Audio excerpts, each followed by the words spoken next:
Have you ever felt that, despite all your achievements, something still feels missing inside, as if there's a quiet voice, long forgotten, gently asking to be heard? A certain spark in your eyes that used to be there, but now feels distant. When you look in the mirror, many mature women, strong, successful, wise, still carry a little girl inside them who never got the chance to grow up fully. Not because she didn't want to, but because she had to protect herself, she had to survive, she had to go silent. Carl Jung once said that our inner child holds the key to our wholeness. And when she smiles, not a forced smile, but a real one of relief and reconnection, something shifts inside the adult woman, not to become a child again, but to become whole. This video is a conversation with that forgotten part of you.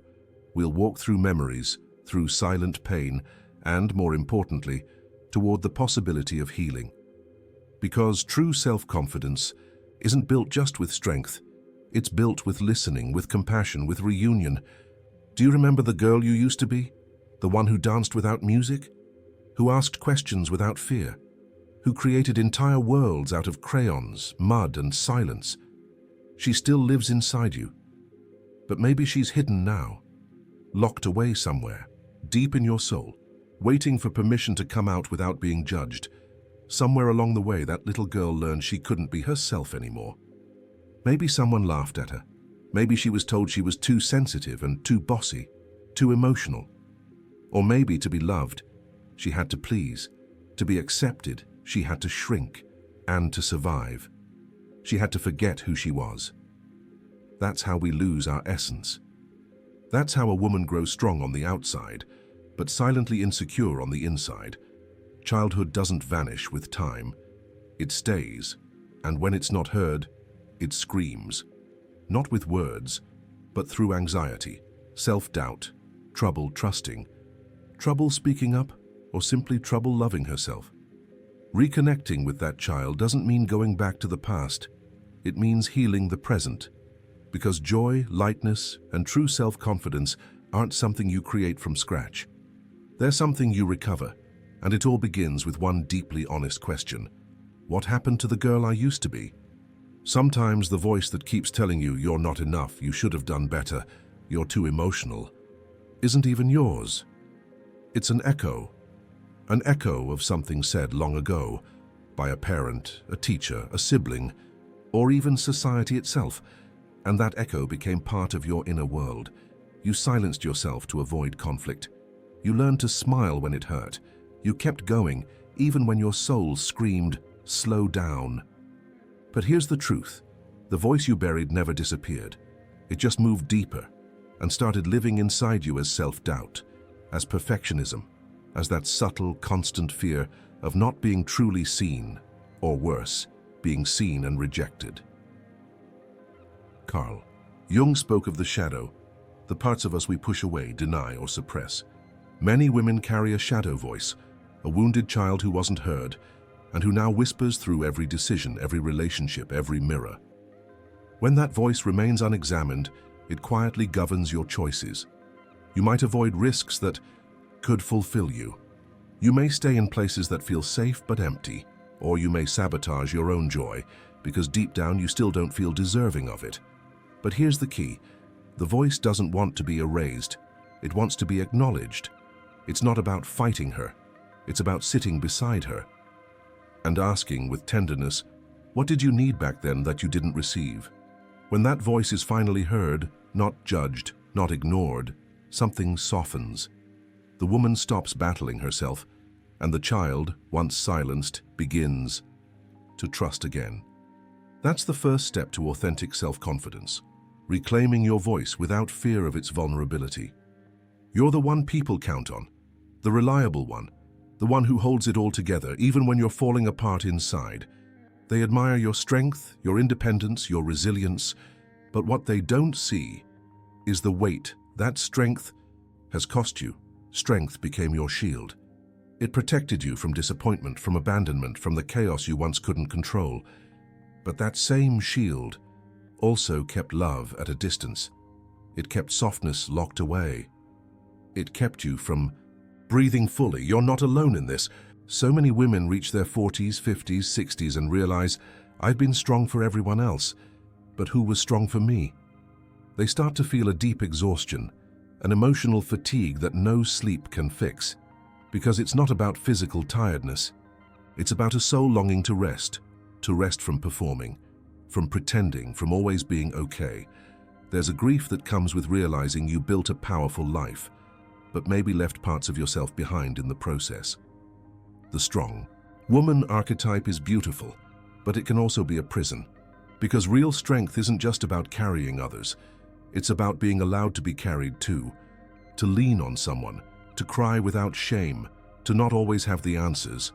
And the truth? The little girl inside you never wanted to be strong. All the time, she wanted to be held, to be allowed to fall apart just a little, without fear of losing love.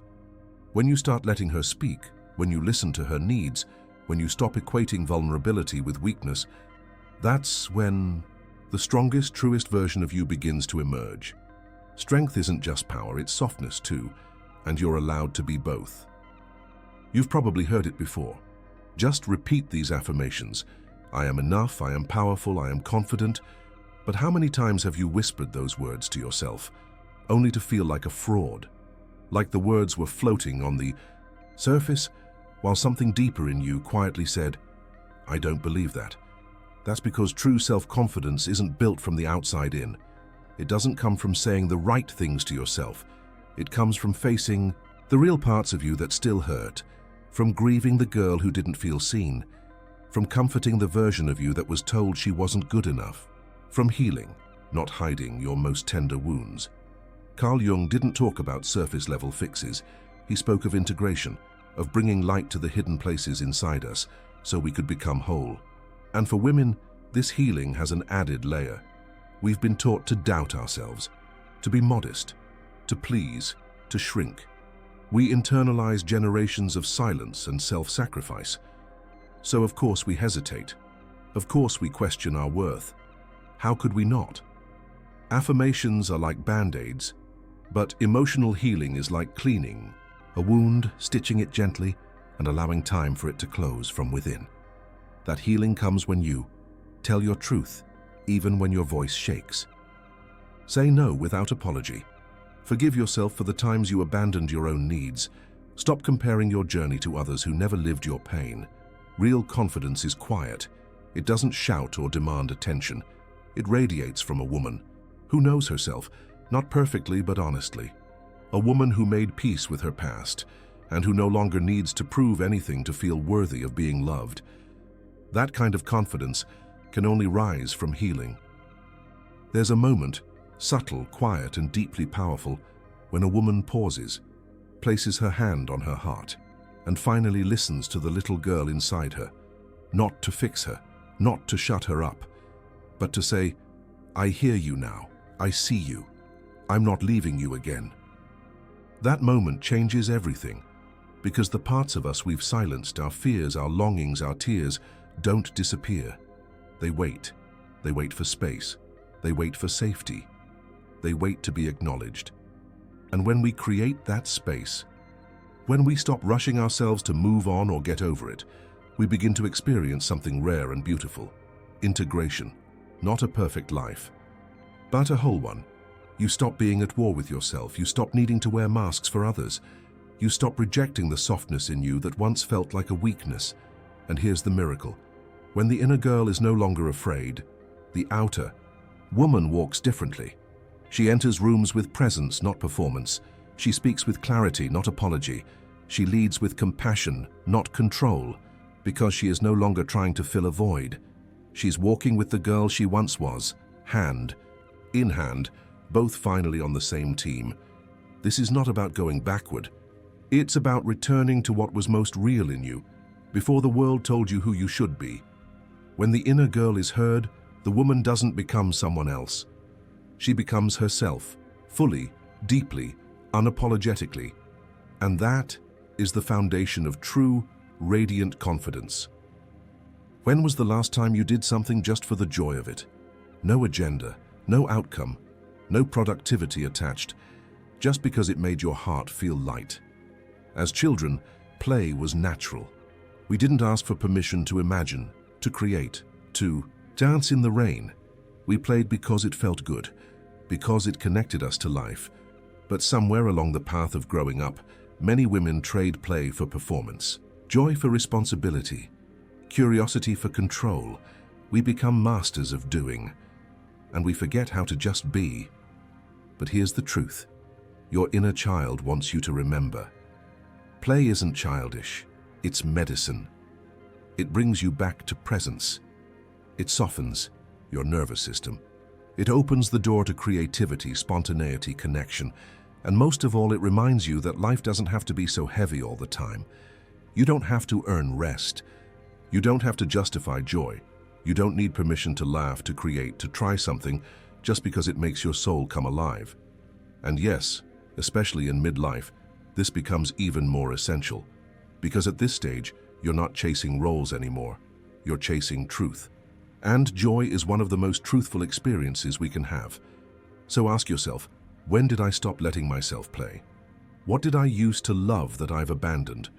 What would happen if I brought a little more delight into my days? Because the woman who knows how to play is a woman who is alive. And that kind of aliveness radiates confidence more than any strategy, outfit, or affirmation ever could. There comes a moment in a woman's life, often in silence in front of a mirror, when she looks at her own reflection and doesn't quite recognize the person staring back. It's not just about aging. It's not about wrinkles or gray hairs. It's about something deeper. The disconnection from the spark she once carried, the lightness, the fire, the sense of knowing exactly who she was, even if the world didn't see it yet. That smile, the one that came easily, the one that lit up rooms, that felt honest, alive, playful. Where did it go? It's a quiet kind of grief, one that rarely has words because life happened, responsibilities piled up, heartbreaks left scars. You became everything for everyone. And somewhere in the process, you became a stranger to yourself. You began smiling to be polite, laughing to avoid silence, nodding in agreement when your soul longed to scream, "I miss me." And that's not vanity, that's soul longing. Carl Jung would say, the self in its fullness always calls us back to the parts we lost, back to the truths we buried to survive, back to the smile that wasn't just about happiness, but about presence. So what do you do with that pain? You honor it. You let it speak. You stop pretending everything's fine when it isn't. You sit with the discomfort, with the lostness, with the ache of becoming someone you never meant to be. And from that honesty, something miraculous begins. You don't just find your smile again. You reclaim it. Not the smile you used to have, but a wiser one that holds grief and beauty together, one that belongs to a woman who found herself again, in the very moment she thought she was lost. Not all wounds bleed. Some quietly settle into your thoughts and disguise themselves as truths. I'm not lovable. I always mess things up. If I ask for too much, they'll leave. I have to do it all alone. At first, these are survival strategies. You were just a girl trying to make sense of a world that sometimes felt cold, confusing, or unsafe. So you learned to shrink, to please, to hide the parts of you that weren't welcomed. But those strategies didn't stay in childhood. They became beliefs, quiet, unquestioned, and incredibly powerful. And now, decades later, they still live in the way you apologize for taking up space, doubt your instincts, settle for less than you deserve, stay silent when your heart wants to speak. This is the tragedy. The original wound might be long past, but the belief it created is still shaping your life today. Carl Jung reminded us, until you make the unconscious conscious, it will direct your life, and you will call it fate. That's what limiting beliefs do. They feel like reality, but they're just unfinished stories, still waiting for a new ending. Healing begins when you stop treating those beliefs as facts and start asking, where did I learn this? Whose voice is this really? Is this belief keeping me safe or keeping me small? You're not broken, you're patterned, and patterns can be seen. And once they're seen, they can be changed. That's how you reclaim your power, by going back to the place where the lie began. and telling yourself the truth you were always worthy of hearing. There's a common myth that says healing means letting go, moving on, forgetting the past, forgiving quickly, smiling again, starting fresh, but the soul knows better. Real healing doesn't erase, it embraces. Because the truth is, some wounds don't just go away, they become part of your story. They shape how you see the world, how you protect yourself, how you love or struggle to love, and trying to forget them only makes them louder. What your inner child needed, and still needs, isn't for you to pretend it didn't hurt. It's for you to sit beside that pain without judgment, to say, yes, that happened and I'm still here. Carl Jung called this process integration, bringing the broken parts into the light so they can belong again. So they can stop whispering in the dark and start healing in the open. Letting the pain speak doesn't mean staying stuck in it. It means offering it the dignity it was denied, letting it have a voice, a name, a space. Because only then can it soften. Only then can it release its grip on your choices, your confidence, your future. And here's something no one tells you. The pain doesn't need to be fixed. It just needs to be felt, fully, with compassion, with presence, with the wisdom you carry now that you didn't have then. When you let the pain speak and you hold it instead of hiding it, something shifts inside. The woman you are today becomes the protector, the girl you were never had. And from that place of wholeness, your voice becomes clearer. Your self-worth becomes rooted. Your confidence becomes quiet and unshakable. Because you're no longer pretending to be okay. You are okay, exactly because you've made room for the parts that weren't. It's subtle at first, a lighter breath, a softer gaze, a spontaneous laugh that escapes without planning. And then you realize, she smiled. The girl inside you, the one who once hid behind silence, who carried the weight of not being enough. She smiled, not because everything is perfect now, but because she finally feels safe, seen, loved. Not for what she does, but for who she is. That smile isn't just hers. It belongs to you now, to the woman you've become.